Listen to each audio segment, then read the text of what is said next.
আসসালামু আলাইকুম। এই মেয়েটার কথা মনে আছে? ২০২২ সালের ঘটনা। একজন গৃহশিক্ষক তার সাথে কি করেছিল মনে আছে আপনাদের? আলহামদুলিল্লাহ পড়েন, খুবই ভালো সংবাদ আছে। ঘটনাটা তার সাথে কি ঘটেছে আমি আপনাদেরকে একটু মনে করিয়ে দিই। আমিও অনেক ভিডিও বানিয়েছি, সোশ্যাল মিডিয়াতে অনেক ভিডিও বানানো হয়েছে। মেয়েটা এই লোকের কাছে পড়তো আর কি, প্রাইভেট পড়তো। তো কোনো একটা ঘটনা অবশ্যই ঘটেছে, সে তার মাকে গিয়ে বলেছে বা পরিবারকে গিয়ে বলেছে আমি ওনার কাছে পড়বো না। তার ফ্যামিলি তাকে অন্য জায়গায় একটা কোচিংয়ে ভর্তি করিয়ে দিয়েছে। এতে এই শিক্ষক সে রাগ করেছে, ক্ষুব্ধ হয়েছে। এখন সহজভাবে বোঝাতো যায় ভাই যে এটা আসলে প্রকৃতপক্ষে অন্য ঘটনা ছিল।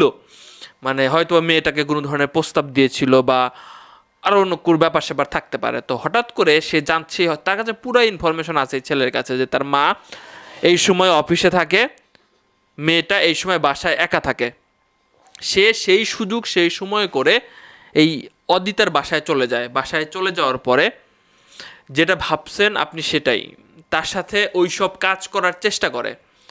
ব্যর্থ হয় কি হয় না সেটা তো রিপোর্ট আরও বিস্তারিত জানলে জানা যাবে।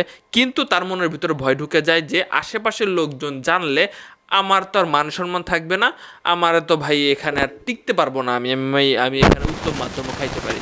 তাই সে অদিতাকে দুনিয়া থেকে বিদায় করে দিয়েছে, একদম ক্লোজ। এবং বাসার সব কিছু এলোমেলো করে রেখে গেছে, রেখে চলে গেছে। পরবর্তীতে তাকে ধরার পরে সে সব কিছু স্বীকার করেছে। মানে আপনি কার কাছে পড়তে দিচ্ছেন আপনার সন্তানকে, এই জায়গায় এই বিষয়টাও নিরাপদ না। আপনার সন্তানকে দেখে শুনে রাখবেন। তো দীর্ঘ 22 সালের ঘটনা প্রমাণ করতে এত সময় লেগে গেল। রায় হয়েছে সেই শিক্ষকের বাংলাদেশের সর্বোচ্চ সাজা দেওয়া হয়েছে, যে তাকে শেষ পর্যন্ত কি করতে হবে, মানে ঝুলিয়ে, বুঝতে পারতেছেন এটা ফেসবুকে বলা যায় না, জন্য আমি উচ্চারণ করলাম না। বাংলাদেশের সর্বোচ্চ সাজা দিয়েছে, এই জন্য বললাম আলহামদুলিল্লাহ পড়েন। এখানে আরেকটা কষ্টজনক বিষয় কি জানেন? তারা আইনজীবী আছে, তারা আইনজীবী আবার খুশি না এই রায়। এতদিন পরে এই রায় হয়েছে, তারা আইনজীবী খুশি না, উচ্চ আদালতে যাবে। লজ্জা লাগে না এদের? এদের লজ্জা লাগে না?